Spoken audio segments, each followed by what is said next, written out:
I totally screwed that up. Holy smokes. Wow. And today, we continue our Halloween-themed marathon for Halloween, October, 31 Days October, whatever you want to call it. And we checked out a new movie called The Good Things Devils Do. And this has, well, it was 2020, not rated, and 81 minutes long. And this was directed by Jess Norvigard. Gosh, we are terrible with names. And this, yeah, you are. This starred, Bill Oberst Jr.? Thank you. Linnea Quigley? Yep. And Kane Hodder. I didn't know devils did good things. So when the devil came, what good things did it do?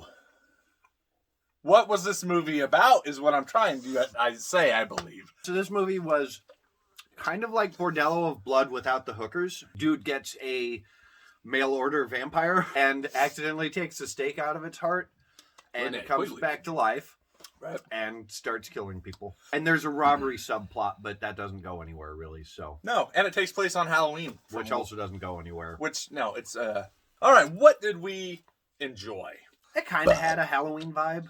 Very mild. Very mild, but it was there. I liked it. And I appreciate it. I mean... Sometimes I enjoy the fact that they have Halloween just as a thing in the background. Right. Like, it's not like Halloween all up in your face. It's just like, oh, yeah.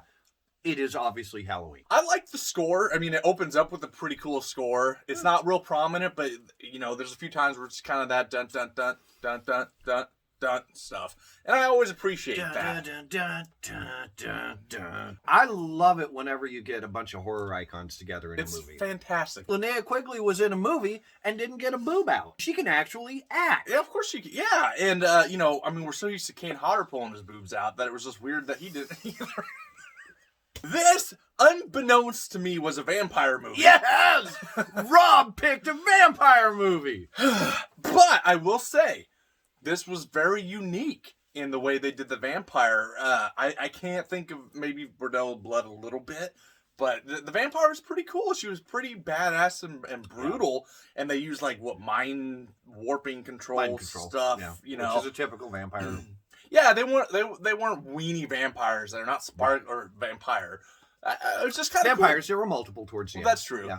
There was very little talking from the vampire, and it was all in Spanish, so no one understood what she was saying. No, which was fun. But it wasn't like you know, this is not your Twilight vampire. Okay, there is no sparkling. They are badass vampires. Yeah. And that's cool, and I appreciate that. That at least gives it some entertainment value for me. They kind of had the whole 80s slasher, like, relentless, just keeps coming at you vibe to it. And that was nice, too. Most of the movie is a single location at this guy's house, which I thought worked really well. I thought the makeup was really well done. Yeah. Especially on the vampire, but on all of them, the blood and gore and missing eyeball and stabbing yourself in the hooch and... Yeah, and, you know, you get some blood and gore in it, too, and it looks pretty good. It seems mostly practical. Like, you know, you get some intestines, guts pulled out, someone gets stabbed in the eye, and that looked really cool. Yeah. Now, it looked like chocolate syrup. I kind of want chocolate syrup. Was that supposed to be blood, or was that because they were a vampire blood? I thought it was supposed to be blood, and it just wasn't lit very well. Okay, that could be, too. I just noticed that, and I was like, hey, chocolate syrup. I want some on something now. I'm not pouring chocolate syrup on please. You again. Again? When the vampire tried to mind control us, we were not fans of that. So what did we not like? I didn't like the characters. No, honestly, pretty much across the board. I didn't give two turds about any of them. I didn't care about the father-daughter storyline. How can you never say I love you to your daughter? Right. You're a douchebag, Bill Oberst Jr. It's like I didn't care about the 40-year-old who still lives with her parents and dresses like she's in high school. I really didn't like Kane Hodder's character in this. And I feel horrible saying that because I love Kane Hodder. But it was... gross and unnecessary. I mean, you know, I love Kane Hodder, and he did fine in the character. Oh, he was well acted. It just, but I don't like that. I didn't like the character. Yeah, it was just kind of gross, and I didn't like that. No. You know, Kane Hodder is always, for me, when I see him in a movie, I'm rooting for him. I don't care if he's the good guy or the bad guy. I'm cheering for him. And in this, I just couldn't get behind him at all. I did not like the movie title. No. The Good Things Devils Do. Why? There was no good things there were no devils. There's no devils? I don't understand the movie title. I just don't. I don't! Get over it! I don't. I didn't get it either. Okay, good. If they want to explain to us why they named it that, I'd listen, but Yeah. I thought it was a bad title. The pacing was very inconsistent. The movie felt very slow as a whole. Now, there was fun stuff happening, but it's inconsistent. It's not... I don't know. It drug really bad at a couple points where I was like, It needed steroids to be pumped into its pacing veins. You know, one thing that I think that would have helped quite a bit is if they'd gone into the backstory of the vampire just a little bit more. I'm going to compare it to Bordello of Blood because I think that's the best reference point. And that didn't linger necessarily on the backstory, but it explained it enough that you knew what was going on. It could have used just a smidge. It needed a little bit more. You know, even if the prequel... and along with the inconsistent pacing, the fun factor, it has some fun stuff. Yeah. It's the same thing. It's inconsistent. Just... Yes, what you said. I explained it perfectly. Yes. Speaking of explanations, did you set that up for me? I didn't mean to, but yes. You did a good job. Thank you. I thought you did it on purpose. Nope. That would have been impressive. I know. I did then. The explanation that we do get is very, very repetitive.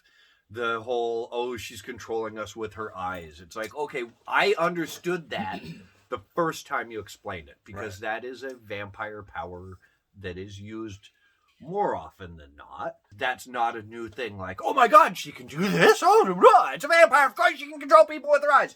I only needed you to explain it once. You explained it 3 fucking times. The eyes is the thing to the soul. I will watch stupid movies. I like vampires. And it's nice to see, you know, a more traditional, brutal vampire, not a talkie-talkie Freddy Krueger vampire, not a sparkle, sucky dicky vampire. An actual badass vampire. This is what I want to see vampire movies go towards. I liked it for what it was. There were some things that bugged me. Kane Hodder really bugged me in this, and I don't know why. It's like, you are better than the person that you acted like in this. Which is weird, because it's like he did a good job acting in a way that made me not like him. Right. So I don't know what to put that as. I guess he succeeded, but... Oh, he did a great job, man. It needed more explanation of the backstory and less explanation of the eyes. So, I don't know, man. It was okay. I'll give it a 5. Yeah, I did not know it was a vampire movie, which I'm kind of glad. It was kind of a surprise. But it was unique. It was different, which I appreciated. And I liked this kind of vampire. Still did find it kind of boring as a whole. It needed more. It had blood and gore, which was good. The makeup, everything was fine. The atmosphere was missing. I don't know, it just dragged a little too much for me. I love seeing the icons.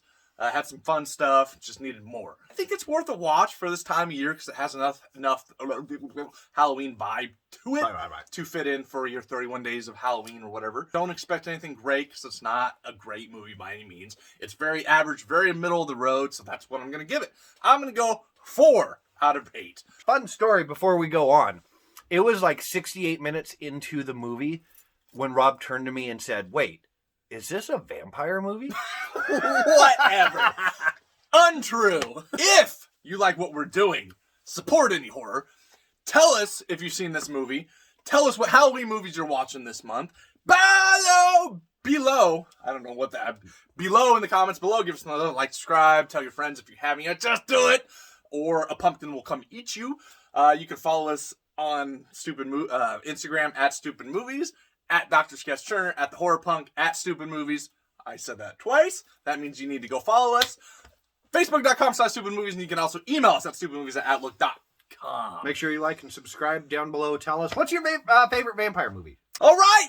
We will continue next time with more Halloween movies. On that note, we will let you go for the day. You don't know how to end the episode, do you? I don't. Yeah. I don't either. I don't have any penis jokes. Oh, good. Email Rob penis jokes, because I've ran dry.